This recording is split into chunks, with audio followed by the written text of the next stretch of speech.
সাহস করে একটু কাঁচা আম দিয়ে আচার বানাতে যেয়ে বাকিটা ইতিহাস করে ফেললাম। আশা করি আজকের ভিডিও তোমাদের ভালো লাগবে। হ্যালো, আসসালামু আলাইকুম, this is Mira, welcome back to my channel. বাসায় একটু আম এনেছি, ভাবলাম যে একটু আচার করব, কিন্তু আমি কখনো বানাইনি। তো যাই হোক, ফার্স্টে হচ্ছে আমগুলো আমি লবণ পানিতে ভিজিয়ে রেখেছিলাম, তারপর সুন্দর করে ধুয়ে নিয়েছি, কারণ আমে অনেক কষ্ট থাকে। তো ধোয়ার পর সুন্দর করে আমটা এরকম করে স্লাইস করে কেটে নিয়েছি।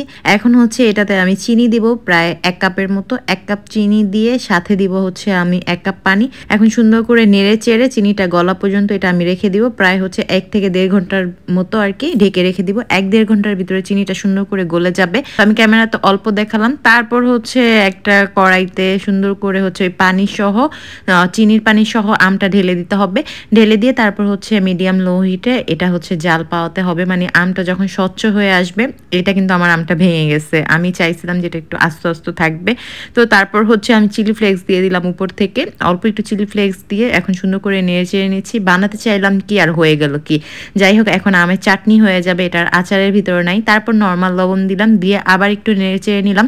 লবণ দেওয়ার পর হচ্ছে আমি একটু বিট লবণ দিলাম, বিট লবণ দিলে কিন্তু অনেক ভালো লাগে। তারপর একটু সিরকা দিলাম, মানে হচ্ছে ভিনেগার দিয়ে এখন সুন্দর করে নেড়ে চেড়ে নিচ্ছি।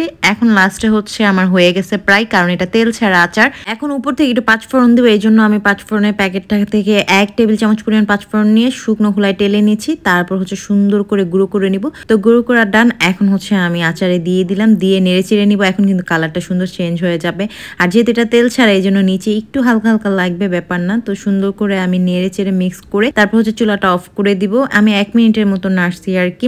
তো তেল দিলে কিন্তু এটা নিচে লাগে না। তো যাই হোক, ওরকম ভাবে লাগে নাই। আচারটা অনেক সুন্দর হয়েছে, কিন্তু আমি যেটা বানাতে চাইছিলাম সেটা হয়নি, এটা হয়ে গেছে চাটনি টাইপের।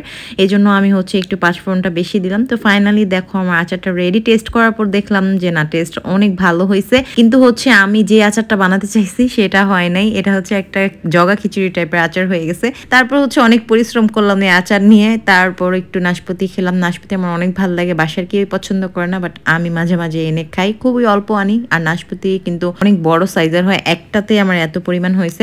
তারপর সন্ধ্যায় একটু বের হয়েছি, আমার তো টুকটাক কিছু খাওয়া দাওয়া করাই লাগে সন্ধ্যায়। তো আমি এখানে চলে আসছি, এটা হচ্ছে তোমার হচ্ছে কাওবান। তো কাওবানের থেকে আমি ওদের হচ্ছে এই স্যান্ডউইচটা নিয়েছি, এটা চিজ ব্লাস্ট স্যান্ডউইচ। যদিও কোয়ান্টিটি কম, প্রাইস নিয়েছিল 250 টাকা, বাট টেস্ট অনেক মজার, এটা আমার অনেক ভালো লাগছে। তারপর হচ্ছে একটু মোমো খাবো, কারণ মোমো আমার রেগুলার খেতে অনেক বেশি ভালো লাগে। আর এই মোমোর প্রাইস কিন্তু 6টা হচ্ছে 90 টাকা করে রাখে। তো যাই হোক, এটার সাথে 2টা সস দেয়। আর এটার রিভিউ আর কি করবো, এই মোমো অনেকবার খেয়েছি আর অনেক রিভিউ করছি। ভাই আর মোমো হচ্ছে অনেক মজা, মোমো মেলার মোমো।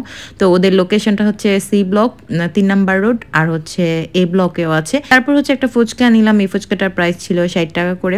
ফুচকাটা অনেক মজার ছিল। তারপর হচ্ছে আমরা 2 জন মিলে চটপটি খেলাম। এই ছিল আমার আজকের ব্লগ, আশা করি তোমাদের ভালো লেগেছে। দেখা হবে নেক্সট ব্লগে। Thanks for watching, by.